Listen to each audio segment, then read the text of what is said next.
All right, Ms. Iris, could you tell me about your experience so far at Infinite Health?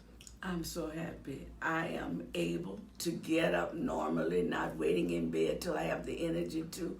I can basically jump out of bed. I had a grabber to help me pick up things, even a piece of paper where I couldn't do it on the floor. I'm able to do it myself. My most happiest achievement is I can sweep and mop my house on a regular basis where I was paying somebody to do that for me. I cook. I take care of my grandbabies and I'm not worn out.